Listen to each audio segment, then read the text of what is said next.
Welcome to P3, I'm Randall Mark. This is a show that explores the fascinating people, places, and perspectives that make up our world. On today's show, we take you to Jerusalem, where I go one-on-one with a former radical terrorist. Then I have a great chat with the founder of Wikipedia. This is P3.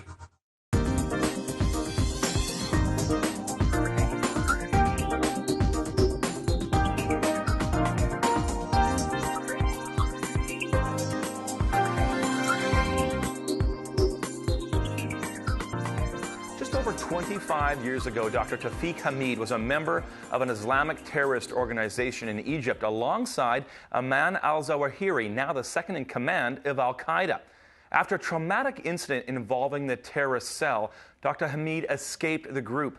Today, he's the author of Inside Jihad, Understanding and Confronting Radical Islam, which is part of his work to reform fundamentalist Islam with a more peaceful interpretation of the Quran. He predicted the actions of September 11, 2001, and since then, he's re-energized his campaign against fundamentalist Islam. Dr. Hamid was recently in Israel attending the Israeli presidential conference, presented in part by the Hebrew University of Jerusalem, where I had the opportunity to interview him. Here's part one of our conversation.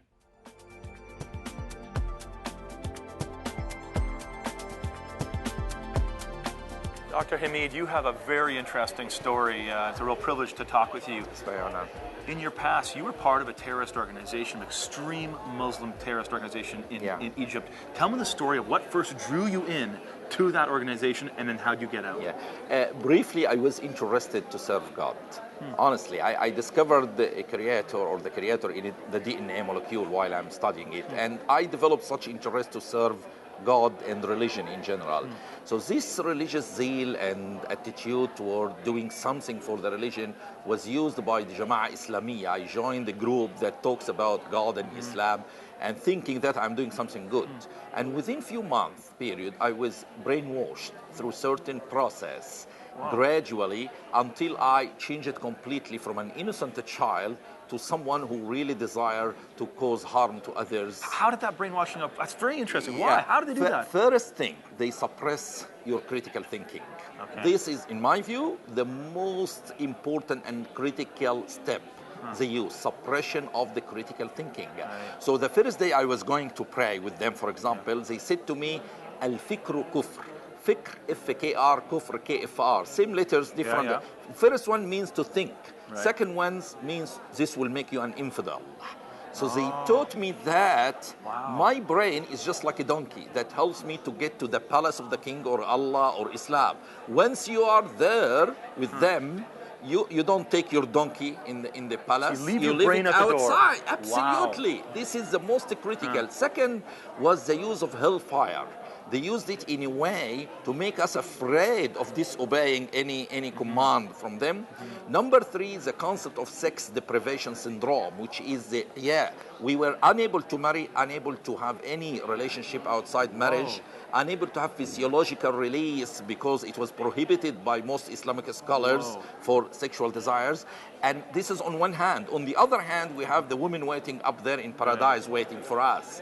So this complex created a desire in many of us, including myself, just to die for Allah. So that's incredible, because that's a psychological technique that would create something within a young man. In 6 to 8 months, complete change from a child whose desire in life was to collect stamps, play soccer, play some music, to someone who wants to kill you.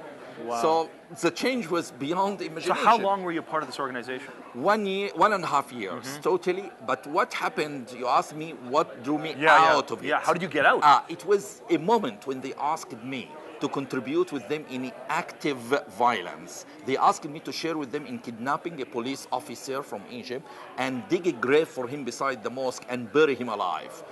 Yes. Oh my goodness. Exactly. As I tell you, this was beyond my ability as a human being to tolerate. So, but how did you do that? If you were brainwashed, why wouldn't you just go along and do it? Because my upbringing was generally by a very secular father. My father was an atheist. My mother was a liberal French teacher. Uncle was a movie star. So we were not much religious. So the upbringing make my conscience alive. You were like, this isn't right. Something's wrong There here. is something wrong here. How did you get out? Did they chase you? Were they after you then because you wanted to get out? Of course. After this, they started to change me to bring me back to them because I was considered a very strong speaker also in the group. And they want to get me back, but they couldn't. And I was threatened on many occasions, and my life was just series of threats followed by threats. But I thank God I'm living until now. It is incredible. That's astounding. Has written a very fascinating book on understanding jihadism. Inside jihad. Inside of it, tell me a little about why there is a rise in the last 15 years with a radical extremism of Islam. It was in the last few decades, actually, 30 years or so, when Saudi Arabia became extremely wealthy. This was the beginning of the story. We, in countries like Egypt and other Islamic countries, we started to say, look how God blessed the Saudi with this wealth and money because they practice Sharia law. So we started to adopt this Sharia style of Islam, which gradually replaced our previously relatively moderate form of Islam. If you compared, for example, Jews and the Christians couldn't survive in Saudi, but they survived in other parts of the Muslim world. So just imagine what happened. We, number one, adopted the Sharia style. Okay, this is number one. Number two, we changed the level of jihad from a nation level to individual level. So jihad was a nation against a nation to declare war, to subjugate them to Islam. We changed it in our Islamic groups to a personal responsibility. So I, as a young Muslim, was no longer waiting for the Muslim nation to be strong to declare war on you. I became responsible personally to declare war on you. And this changed it was a paradigm shift from waiting for a nation to fight with a nation to me fighting against you at individual level. And this is the root cause of what you see from terrorism all over the world. That's recent. You're saying that's recent. Recent. And what complicated it? So after adopting the violent teaching, then changing the level of jihad, then you, with your immigration policies in the West, allowed many of the jihadists to come to your parts of the world. So the phenomena that was just local in some part of the world became generalized and global. Yeah, because you predicted, in a sense, 9/11. I predicted You knew 9/11. these kind of things were going to happen. Absolutely. You were talking and writing about it. Yes. No one was listening. No one was listening. So what was the elements that were going on that you said, this is going to happen? Number one, the rising of the curve of Islamism was crystal clear in front. Like you see cancer growing, you expect problems, metastasis. It's clear. So the curve was clear for me that the violence is growing.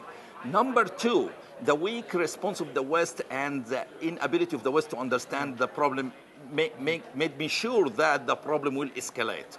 Number three, I know very well that when the Islamic radicals will attack, they will choose big buildings because they want to follow certain Quranic verse that says فَجَعَلْنَا عَلِيهَا سَافِلَهَا, which means we brought the highest level of its buildings down to the ground. Wow. So this is Just the in way the structure they of the think. building, you said, you even understood that it's going to be a high building. Yeah, absolutely. Amazing. This is how they read the Quran. This is how they read it, and that is why I'm offering different interpretations for the Quran, which can totally change the whole equation from radicalism to moderate. Coming up after the break, part 2 of my fascinating interview with Dr. Hamid Tawfik.